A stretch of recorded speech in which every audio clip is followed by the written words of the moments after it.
Good morning, everybody. Welcome back to the channel. Welcome back to the vlog. I apologize. It's been a little bit since I've really filmed anything. Things have been really hectic. Just trying to get some stuff done up at the old property. Haven't got to work on the shop, but just trying to get the house ready to rent and stuff. And then, you know, just stuff. This time of year, it always gets busy. I have camp, other things like that. I got to close up the camper and things like that. So it's been really hectic. I haven't got to do a video, but today we're going to do one because we actually came across problem number 2 with the Ramm. Actually, what happened is these things come from factory with a plastic transmission pan, and we'll probably crawl underneath. I'll show you a little bit what's going on at some point here. So what I wound up deciding to do is, you know, it's leaking a couple different spots. So what I decided to do is I'm going to get an aluminum pan, which actually, with everything going on right now, is actually kind of a little bit of a issue. So we'll get into that. Here, let's go ahead and get into the product. So basically what it is, I went through PPE here, and I got an aluminum transmission pan. As you can see there, it has a changeable filter, which the stock ones, they do not have. Now this isn't the one I wanted. I wanted a black one just because of the truck being black. But we'll get into that. I had a really good buying experience going through PPE. The only issue I had, which I can't fault the company for, everybody's having issues right now getting stuff and whatnot. They weren't able to get me a pan. They couldn't even give me a timeline as to when they could get me one. And with it leaking, I wanted to get it fixed. So I decided, you know, I was going to give up. I was just going to get another stock one. And then buddy of mine, he actually found them. So went online. I think I actually went on eBay or something and I found one. It's just a stock aluminum one, but it's fine. At least I have one and he's done. So gonna make a sacrifice on that and just get what I need there. Nice part about them, like I said, they actually come, I don't know if I can get it, you can see it there. There's like little screws here. You can actually change the filter on the stock one. They don't have a changeable filter, so you actually have to change the whole pan and all whenever you gotta change the filter. So that's another nice thing. It's gonna be nice because it gets expensive. Then I got this gasket, which yet again, got on eBay, you know, from a guy, you know, freeman@gmail.com. I got it from him. That there was like 30 bucks. By the way, back to this. This here was about $263, but it's worth it just to have a heavier pan, especially if you're gonna do any like off-roading or anything like that, or just working where you're gonna have a option.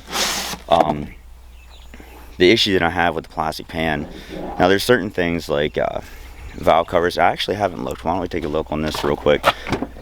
Valve covers. My truck is a mess right now from going to and from camp, trying to get things cleaned up. So I don't know if this does. I know the BMW does have a plastic valve cover. Let's take a look here, and I don't know if I can get it where you guys can see, but I can see this does have a plastic valve cover, and it actually is leaking a little bit, but that there's just a gasket issue. I'm not really concerned with the plastic. Before I went into my current profession, which is truck driving and stuff, before I got into that, I used to make plastic, so I'm not worried about that. A lot of people complain about plastic, you know, around like the hot components and stuff. I don't. It takes such a high heat to really break down the plastic and stuff. It's, you know, when I make plastic, it'd be between 450 and 550 degrees, sometimes more maybe. I've been out of it for a little bit. You know, so you got something like this, you know, an engine component that, you know, might get up 200, 210, 215 degrees. You know, transmission, you know, 150 give or take. So, you know, that's not really going to affect it. The issue that I do have, though, something like a valve cover, certain other engine components, they're up on the top of the engine. You don't have to really worry. The thing that I don't like, people are going to argue, fuel tanks. I mean, that still stinks too, but I'd rather have a plastic fuel tank than other components. But when you get into something like transmission pan, oil pan, things like that that are on the bottom that aren't protected, that could very easily get damaged if a rock or anything like that flings up, that I don't really like. Another project that I want to do, but I'm going to have to take the exhaust apart, I found out that the oil pan is also plastic on these. So back to this again. So $263 for the pan, about 30 bucks for the gasket. That's also what I was going to say there. the biggest issue I had, the transmission fluid. This here has the 8-speed automatic. Now, if it would have had the 6-speed, they told me like, oh, you could, just use a standard. But the 8 and 9-speed automatic transmissions, they use a special fluid that's warranted for life. So, what we're gonna do here, right here, oof, we're gonna drop the packing peanuts everywhere. This stuff right here. Now, there is another option that you can use, aftermarket, but this stuff here, and it says right on it, for 8 and 9-speed transmissions. I went to local auto parts store and I asked them about it, and they looked it up. They're like, oh yeah, you can just use standard automatic transmission fluid, was it AT4 or whatever. And then he's like, wait a second, you said you had the 8-speed? I said, yeah. He's like, oh, we can't get that. Like, what do you mean? Can you order it? No, you have to go directly to a dealership. I'm like, all right. He said, if it's anything like my car, it may run you upwards of $50 a quart. Now, standard is 7-quart system. This here has a bigger belly. It'll hold about quart and a half, 2 additional quarts. That'd be 9 quarts. Now, you're not going to run it completely dry when you change it. You're going to have a torque converter and everything, so you're not going to need all of it. But just rough figuring that. Sorry, I thought I heard somebody walking. I thought one of my boys came out. So if you figure that in, that would be, I forget, I had figured it up. It was going to be, I don't know, $400-500, something like that. So, without doing the math in my head, I'm not very good at math, so I am, but not this early in the morning. So, $400-500 just in fluid, and I'm like, no, that's not gonna work for me. So I asked him if he could write down all the information for what I need, and he's like, yeah, sure, I can do that for you. I was like, I'm gonna try to find it online, and I did. I got on eBay. I looked, Mopar transmission fluid right there. It's not even the other stuff. I actually found that the Mopar stuff cheaper than the other option. I got 8 quarts. Yet again, I'm not going to run it completely dry. It was right at $200. So, like I said, it would have been $400-500 for the fluid. Now, it does get expensive. So, if you want to do a project like this, figure on shelling out, $500-600, something like that. But in my opinion, it's worth it. If anybody sees this and you're out there and you have one of these, 2015 newer, it might go a couple years older, crawl underneath, take a look at it, make sure that you don't have one leaking. If you do, like I said, PPE, Ramm 1500 is the ZF 8 HP 70 transmission, pan, filter, fluid, $500-600. In my opinion, well worth it. Then you don't have to be worried about if it's leaking the stuff as much, hopefully. So now this channel isn't going to be a how-to channel, and I'm going to my buddies again, and I apologize for that. At some point I am going to show us doing projects, but yet again at his house, don't invade his privacy. So once the shop's ready, we'll start doing more projects. And like I said, I apologize for that, but luckily for you guys, we'll get into this in another video. We're going to take a little walkie walk over here. Can I patent that? Can we just call that walkie walk? Get some t-shirts made or something eventually. So this, the BMW, trust me, we're going to have plenty of contact because it's broke again. I put like 700 miles on it. This time I do believe we have a major issue. We'll get into that in another video where I'm actually going to explain what I believe is going on. So, but let's go ahead. I don't know if I'm going to be able to look underneath here with you guys. I'm going to flip the screen around so I can see without turning the whole camera.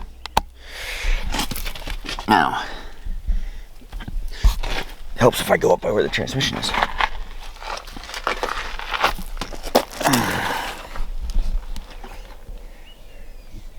Now, if you look, you can see actually on this cross member right here, you can see where it's leaking. It's leaking pretty bad. It's leaking up along the side and the drain plug. So it needs to be done here pretty directly, which is why we're going to do it today. I think I just lost my keys. So, like I said, I apologize. I haven't got to film a lot lately. I also apologize that I'm not able to show us doing the work. Like I said, this isn't really going to be a how-to, channel. So, but at some point, once we get this all together, I might take and throw you guys underneath here now, or there again, and show you the finished product there. But long and short of it, I just wanted to let you guys know that's another issue that we're having with this truck. Pretty easy fix. I got to go inside, get my pump yet. I know my buddy has a pump, but I want to grab mine too, just to make sure that we got the right one. I got my boys knocking on the door up there. They really want to be in a video, but I actually have figured out when I open the Raise Energy box, that is when I'm going to put them in the first video. Them along with my stepson. He wants to be in it too, so I'm going to go ahead and do that. So I think what we are going to do, this has probably been a bad video. It's like, yeah, there's another problem that needs fixed or something. And it's not even a matter of just modding at this point, it's an issue. So, but if I remember correctly, I do have to do a cold start. I don't think I've done a cold start since we've done the exhaust. So what I'm probably going to do is I'm going to take you guys back here. I'm going to push all this stuff to the front real quick so I can close the tailgate. And we're going to do a cold start. It's going to be pretty loud. Look at this. Here, just show how cold it is. I got ice on the back of my truck. So, another video actually that I never finished up, and that's because the car broke. I'm going to go off topic here. So, I did put coilovers on the car. I started a video, and I never got to finish the video because we have to reset the ride height. Came in higher than what I wanted, but then the car broke.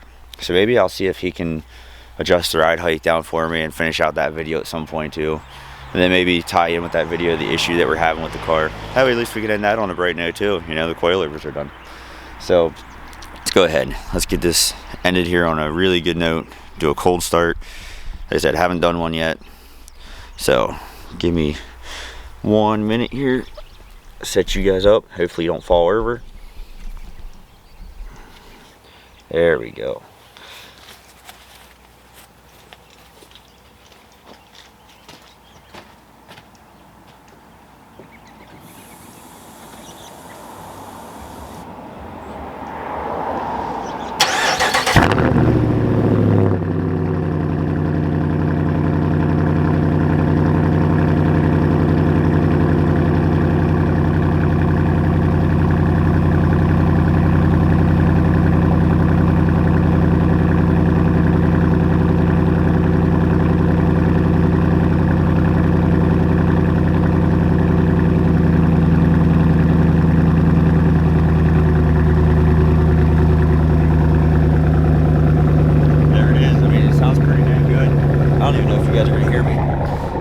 It's actually not as loud as what I thought it was going to be, but when you get going through town, we'll do some flybys and stuff here pretty directly. Actually, we're going to do some flybys. I really want to show how it is. It's not quite as unbearable as I thought it was going to be, but it's not bad. It's pretty loud.